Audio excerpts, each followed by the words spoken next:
હું નિશિત રાજુગુરુ અમદાવાદની વિશેષ કોર્ટે આજે એક વિચિત્ર કેસમાં પાણીપુરીવાળાને 6 મહિનાની કેદની સજા સંભળાવી છે। આ પાણીપુરીવાળો પાણીમાં ટોયલેટ ક્લીનર મિક્સ કરીને ગ્રાહકોને પીરસતો હતો। સ્પેશિયલ કોર્ટે આવા કેસમાં સજા સંભળાવી હોય તેવો આ પહેલો કિસ્સો સામે આવ્યો છે। અમદાવાદની વિશેષ કોર્ટે આજે એક વિચિત્ર કેસમાં પાણીપુરીવાળાને 6 મહિનાની કેદની સજા સંભળાવી। टॉयलेट क्लीनर यूज करतो तो मिक्स करतो तो मिश्रित करतो तो घटना 2009 છે જ્યારે અમદાવાદ મ્યુનિસિપલ કચેરીને લાલ દરવાજા વિસ્તારના પાણીપુરીવાળા વિરુદ્ધ ફરિયાદ મળી હતી કે તે પાણીમાં કંઈક ભેળવે છે। એટલું જ નહીં, ફરિયાદમાં એવું પણ કહેવાયું હતું કે પાણીપુરીવાળો જે રોડ પર લારી ઊભી રાખતો ત્યાં વધેલું પાણી ભેગતા રોડ ખરાબ થઈ ગયો હતો।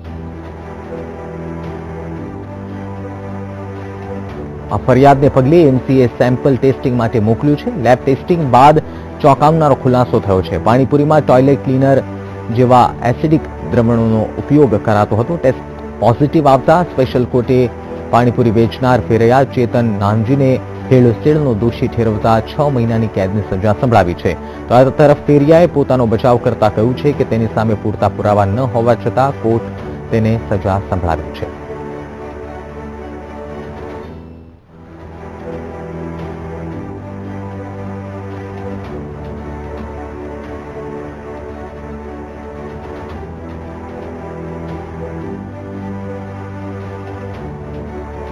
तो आ विषय વધુ માહિતી મેળવી અમારા સંવાદદાતા સોનલ અમારી સાથે લાઈવ જોડાયા છે। સોનલ, ખાસ જાણવા માંગીશું કયા પ્રકારનો આ કેસ હતો અને એક તરફ આરોપી કહી રહ્યા છે કે કોર્ટ પાસે પૂરતા પુરાવા ન હતા તેમ છતાં સજા સંભળાવવામાં આવી છે। શું આખો મામલો છે?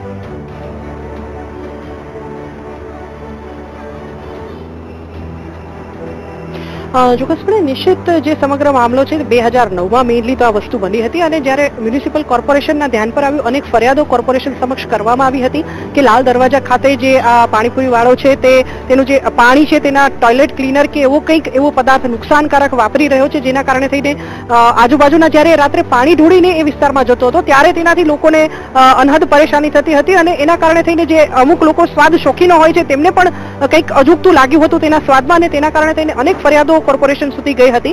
અંતે કોર્પોરેશને તેના પાણીપુરીનું જે પાણી છે તેના નમૂના લીધા હતા અને આ જે નમૂનો હતો તે લેબોરેટરીમાં ટેસ્ટિંગ માટે મોકલવામાં આવ્યો અને ટેસ્ટિંગમાં બહાર આવ્યું કે તે ટોયલેટ ક્લીનરનો વપરાશ કરી રહ્યો હતો, તેમાં સ્વાદનો ઉમેરો કરવા માટે થઈને પાણીને તેજ બનાવવા માટે થઈને તે આ વસ્તુ તેમાં એડ કરી રહ્યો હતો, જે લોકોના સ્વાસ્થ્ય માટે ગંભીરપણે નુકસાનકારક ગણી શકાય અને આ વસ્તુ લેબોરેટરી ટેસ્ટિંગમાં ફલિત થઈ હતી। પાણીપુરીવાળો જે છે તેણે સ્વ બચાવમાં ચોક્કસપણે જણાવ્યું હતું કે તેની પાસે પૂરતા પુરાવા નથી કોર્ટ પાસે, પરંતુ હકીકત એ હતી કે લેબ ટેસ્ટિંગમાં સમગ્ર બાબત પ્રૂવ થયેલી હતી અને તેના આધારે તેને જે આ 6 મહિનાની સજા છે તે સંભળાવવામાં આવી છે। નિશ્ચિત બિલકુલ સોનલ, ખાસ અનેક વાર આવા કિસ્સાઓ સામે આવી ચૂક્યા છે કે પાણીપુરીમાં કોઈ મિશ્રણ કરવામાં આવતું હોય અથવા તો અનેક આવી ફરિયાદો ઉઠી છે। શું કહી શકાય કે એક દાખલા રૂપી આ એક કેસ સાબિત થશે? કારણ કે 6 મહિનાની સજા આવો પહેલા કોઈ કેસ અમદાવાદમાં જોવા નથી મળ્યો કે આટલી મોટી સજા કોર્ટે સંભળાવી હોય, એટલે કહી શકાય દાખલા રૂપી કેસ આ પાણીપુરીના ફેરૈયાઓ માટે સાબિત થઈ શકે?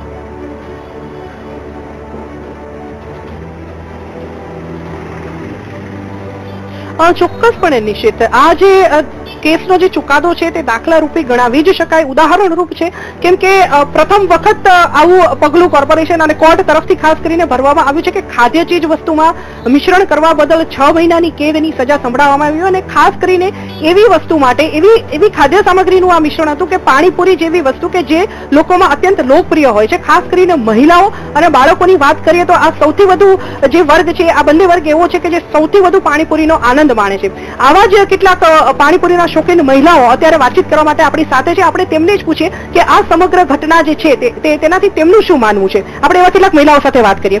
શું નામ છે આપનું? સંગીતા। સંગીતા, તમે આજે અહીંયા આવ્યા છો પાણીપુરી ખાવા માટે થઈને, આપ પાણીપુરીના શોખીન હશો જ, પણ જે આ સમગ્ર ઘટના સામે આવી છે મિલાવટની, શું લાગે છે આપને હવે પછી આ પાણીપુરીના શોખમાં કયા પ્રકારે ચેન્જીસ આવશે? આમ તો જે બનાવતા હોય એમાં કોઈ ચેન્જીસ આવશે નહીં, કારણ કે એ જે ટેસ્ટ છે એની હિસાબે બધા એટ્રેક્ટ થતા હોય છે, પણ આપણે આપણા પર કંટ્રોલ કરીએ એ વધારે જરૂરી છે।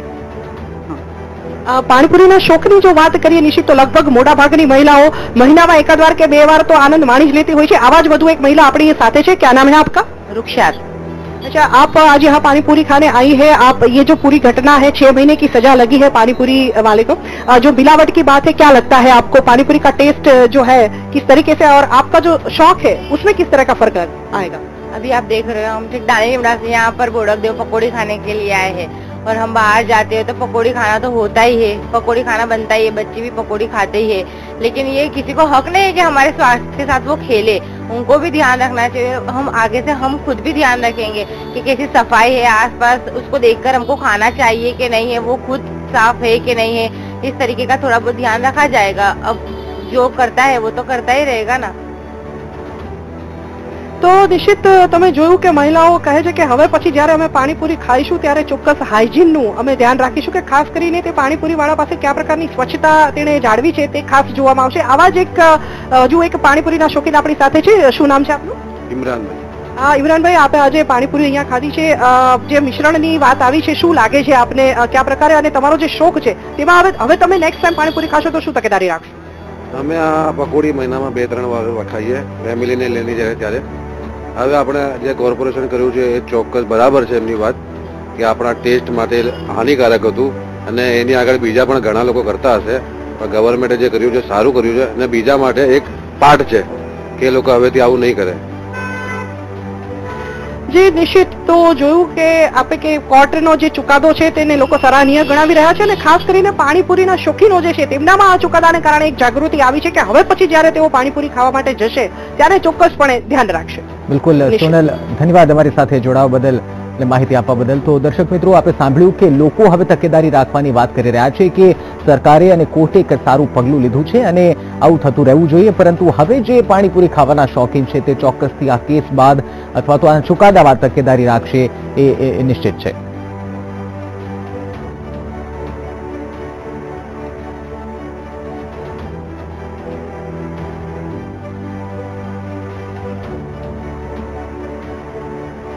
તો સંવાદદાતા પલક મકવાણા અમારી સાથે લાઈવ જોડાયા છે। પલક, જાણવા માંગીશું કે હાલમાં જ સંવાદદાતા સોનલ આપણી સાથે જોડાયા હતા અને ત્યાં જે તેમની સાથે લોકો હતા તેમનું કહેવું છે કે સરકારનો અથવા તો કોર્ટનો જે આ ચુકાદો છે એ ખૂબ સરાહનીય છે, કારણ કે પાણીપુરી એક એવી વસ્તુ છે જે લોકો અવારનવાર ખાતા હોય છે, તેના સ્વાદથી આકર્ષિત થતા હોય છે।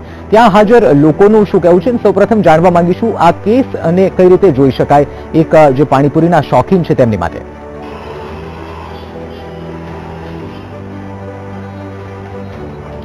જી ચોક્કસથી નિશ્ચિત, જે રીતે પાણીપુરી છે એ નાનાથી લઈને મોટા સુધીનું એક ફેવરેટ વસ્તુ બની ગઈ છે કે ક્યારે પણ એ લોકો બહાર નીકળે ત્યારે અચૂક પાણીપુરી ખાતા હોય છે। ખાસ કરીને આપ અહીંયા જોઈ શકો છો એ પ્રમાણે મોટા પ્રમાણમાં જે પાણીપુરીની લારી હોય છે એના ઉપર ભીડ જોવા મળી રહી છે। અહીં આપણી સાથે જે પકોડી બનાવે છે એ પકોડી વાળા ભાઈ પણ સાથે છે, તો આપણે એમની સાથે વાત કરીએ કે જે પાણી બનાવે છે કેવી રીતે બનાવે છે, પકોડી કેવી રીતે બનાવે છે।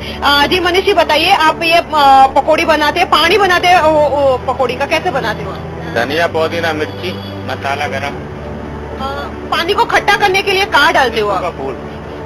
कितने साल से आप धंधा कर रहे हो? हो गया 15-16 बरस। તો જે રીતે નિશ્ચિત આપણે જોયું કે 15-16 વર્ષથી ધંધો કરે છે, પરંતુ જે પાણી જે યુઝ કરે છે બિસ્લેરીનો યુઝ કરે છે, અને જે પાણી બનાવવા માટે છે એ બને ત્યાં સુધી લીંબુના ફૂલ યુઝ કરતા હોય છે, જેનાથી પાણી ખાટું બને, અને તીખું બનાવવા માટે એ લોકો મરચાંનો પણ ઉપયોગ કરતા હોય છે, પરંતુ જે ટેસ્ટ હોય છે એને ટેસ્ટ લાવવા માટે એ લોકો છે ખાટા પાણીનો ઉપયોગ કરતા હોય છે, અને જે ટેસ્ટફુલ બનાવવા માટે છે એ આ રીતે કરતા હોય છે, જે પદ્ધતિઓ છે એ રીતે કરતા હોય છે। પાણી છે પણ એ બિસ્લેરીનો યુઝ કરતા હોય છે, પરંતુ જે શોખીન લોકો હોય છે એ કંઈક ના કંઈક રીતે જે પકોડી ખાવા માટે છે એ આવતા હોય છે અહીંયા। બિલકુલ પલક, આ સમગ્ર કેસ બાદ શું એ જરૂરી નથી બની જતું કે જે પણ પાણીપુરી ખાવાના રસિકો છે તે કોઈ પણ જગ્યાએ પાણીપુરી ખાતા પહેલા આવી તમામ બાબતોની ચકાસણી કરે, કારણ કે જે કેસ સામે આવ્યો છે ટોયલેટ ક્લીનરનો ઉપયોગ કરતો હતો આ ફેરવ્યો, એટલા માટે તેને સજા ફટકારવામાં આવી છે। તો શું એ શક્ય નથી કે જ્યાં પણ પાણીપુરી ફેરૈયાઓ ઉભા રહે છે અથવા તો જ્યાં પોતાનું વેચાણ કરે છે ત્યાં ન માત્ર વ્યક્તિ ખાનાર પરંતુ એએમસી અને જે હેલ્થ ડિપાર્ટમેન્ટ છે તે પણ આવા ફેરૈયાઓની ઊંડાઈપૂર્વક ચકાસણી કરે, જેથી કરીને આરોગ્ય સાથે ચેડા થતા બંધ થાય?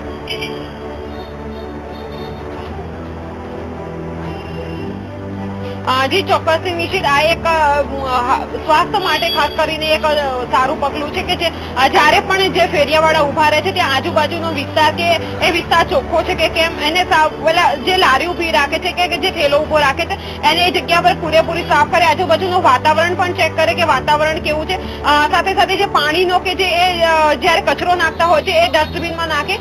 કોર્પોરેશનની વાત આવે છે તો કોર્પોરેશન વાળા પણ અવારનવાર આનું ચેકિંગ કરતા રહે, જેનાથી જે લોકો પકોડી ખાવા માટે અવશ્ય આવતા હોય છે એના સ્વાસ્થ્યને પણ નુકસાન થઈ રહ્યું છે કે કેમ કે આ લોકો કોઈ મિલાવટ કરી રહ્યા છે તો કેમ એનું પણ ચોક્કસથી ધ્યાન રાખે, કારણ કે જે પાણીપુરી ખાવા વાળો વર્ગ છે એ બહુ જ મોટો વર્ગ છે અને નાનાથી લઈને મોટા સુધીના ફેવરેટ વસ્તુ છે કે એ લોકો અવારનવાર અચૂક ખાવા માટે આવતા હોય છે. એટલે કોર્પોરેશને પણ ધ્યાન રાખવું જોઈએ, સાથે સાથે જે પકોડી વાળા છે એ તો ધ્યાન રાખે છે પણ જનતા જે ખાવા માટે આવે છે એ પણ ચોક્કસથી આજુબાજુ જોઈ અને પકોડી ખાય. કોઈ ગંદી એવી જગ્યા પર જ્યાં પકોડી વાળા ઉભા રહ્યા છે એની પકોડી ના ખાય તેવી પણ એક સલાહ છે. જી બિલકુલ પલક, ધન્યવાદ અમારી સાથે જોડાવા બદલ. તો દર્શક મિત્રો, સંવાદદાતા પલક આપણી સાથે જોડાયા હતા, જે જણાવી રહ્યા હતા પાણીપુરીના ફેરૈયા જોડે પણ વાત કરી, પરંતુ સામાન્ય રીતે કોઈ પણ પાણીપુરીની જે વ્યવસાય કરે છે તે કઈ રીતના પાણી બનાવે છે તેનું સ્પષ્ટપણે એ જણાવતા નથી, પરંતુ જે રીતે હાલ બાઇટમાં જણાવી રહ્યા હતા કે લીંબુના ફૂલ અને મરચાનો ઉપયોગ કરે છે, પરંતુ જ્યારે હેલ્થ ડિપાર્ટમેન્ટ, જ્યારે આરોગ્ય વિભાગ તપાસ કરે ત્યારે જ હકીકત સામે આવતી હોય છે.